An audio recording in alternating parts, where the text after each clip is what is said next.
Trois figures, trois personnages cheminent avec nous pendant ce temps de l'Avent pour nous préparer à Noël. Isaïe, Jean-Baptiste et Marie. Jusqu'à aujourd'hui, ce sont surtout Isaïe et Saint Jean-Baptiste qui nous ont ouvert la voie pendant ce temps de l'Avent.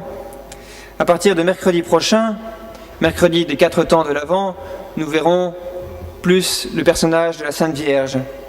Nous le verrons à travers ce récit de l'Annonciation. Comme beaucoup d'entre vous ne pourront malheureusement pas venir à cette messe du mercredi des 4 temps, j'anticipe un petit peu sur cette fête en faisant aujourd'hui un petit commentaire de cet évangile de l'Incarnation, évangile du plus grand événement de toute l'histoire de l'humanité.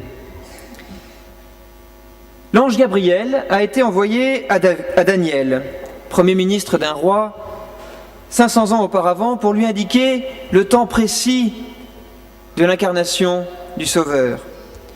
6 mois avant l'événement, il avait été envoyé à Saint Zacharie, prêtre illustre de la famille de Lévi, pour lui annoncer la naissance du précurseur. L'ange Gabriel vient maintenant à l'humble Marie, épouse du charpentier Joseph.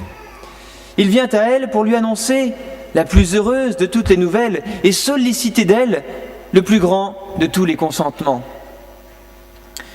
Dieu s'est tant humilié dans l'incarnation qu'il a voulu à l'avance humilier sa propre mère, lui ôtant la gloire d'être fille de roi, lui ôtant même l'apparence extérieure de sa très pure virginité, puisqu'il l'a faite épouse de Joseph.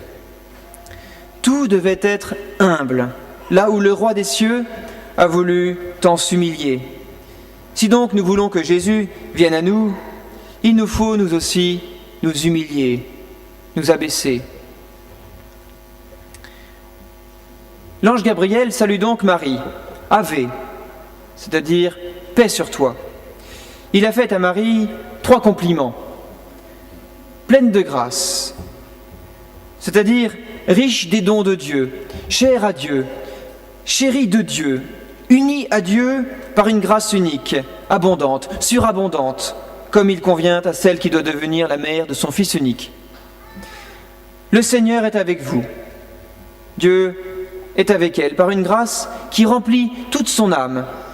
Il est avec elle pour la protéger, la conduire sur le chemin, la faire servir à l'accomplissement des merveilles futures.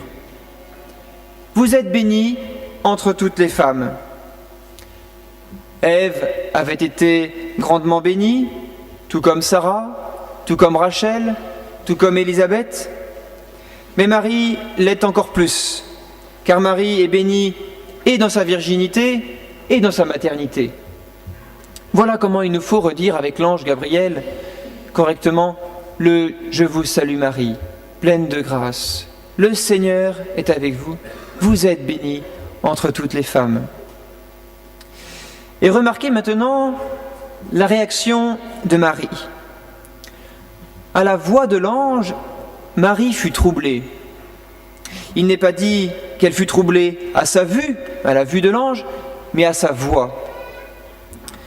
Sans caricaturer ni forcer le trait, la psychologie nous dit que le sens le plus développé chez la femme est l'ouïe, alors que chez l'homme ce sera davantage la vue.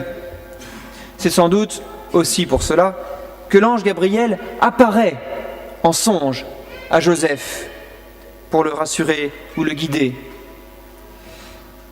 Au passage, que cela serve de leçon ou d'éclairage aux hommes d'abord pour qu'ils soignent leur langage, l'expression de leurs sentiments, qu'ils sachent adresser à leurs épouses toujours plus de paroles délicates et valorisantes, puisque chez elles c'est davantage l'oreille que l'ouïe qui est la porte du cœur qu'ils veulent conquérir ou garder. Que cela serve aussi d'éclairage ou de leçon aux femmes, qu'elles soignent leur apparence, qu'elles soient séduisantes pour leur mari, afin d'attirer vers elles toujours leur regard d'admiration et qu'ainsi elles pénètrent au fond de leur cœur. Il faut ajouter les bémols et les nuances, car les autres sens ne sont pas nécessairement complètement atrophiés. Je vous laisse vérifier et apprécier ce conseil.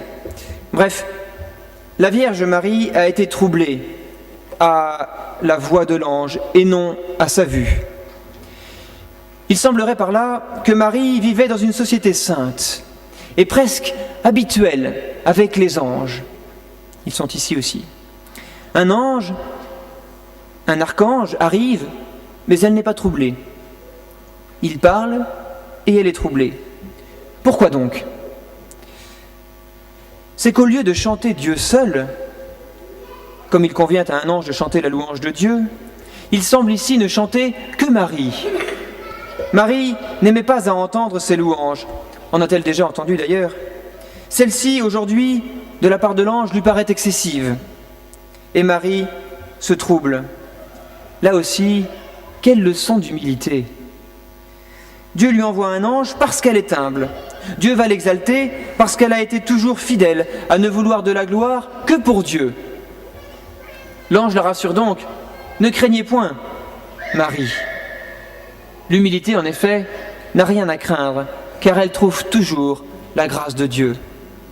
Or, la grâce que Marie avait trouvée devant Dieu, c'était de lui plaire pour être mère du Sauveur. Quelle grandeur, devenir la mère du Sauveur. Toutefois, Marie estimait quelque chose plus que la grandeur d'être mère de Dieu. Tenez-vous bien. Marie était vierge et elle craignait plus de perdre le trésor de sa virginité qu'elle ne souhaitait l'honneur de la divine maternité. C'est selon les mots du Père Emmanuel du Ménil-Saint-Loup. Après cette parole, toute de pureté, je ne connais pas d'homme. Vient cette parole toute d'humilité, je suis la servante du Seigneur. Marie semble dire, Dieu me fait sa mère, c'est sa grâce, que ce soit sa gloire aussi.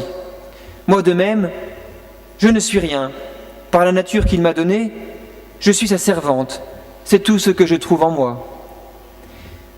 Qu'il me soit fait selon votre parole, et ainsi s'opère la volonté de Dieu. Alors pendant cette fin d'Avent, reprenons modèle sur l'humilité de Marie, en combattant notre orgueil qui fait obstacle à la volonté de Dieu, à la venue du Christ en nous, qui est venu dans l'humilité. Souhaitons-nous réellement que la volonté de Dieu se fasse dans nos vies, dans nos familles, dans notre foyer ?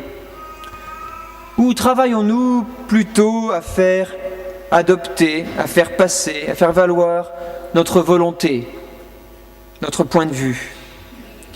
Que ce temps d'Avent fasse grandir en nous ce désir de la lumière du Christ, pour qu'il vienne démasquer notre orgueil et nous faire grandir dans l'humilité à l'école de la Vierge Marie. Je suis la servante du Seigneur, qu'il me soit fait selon votre parole. Au nom du Père et du Fils et du Saint-Esprit.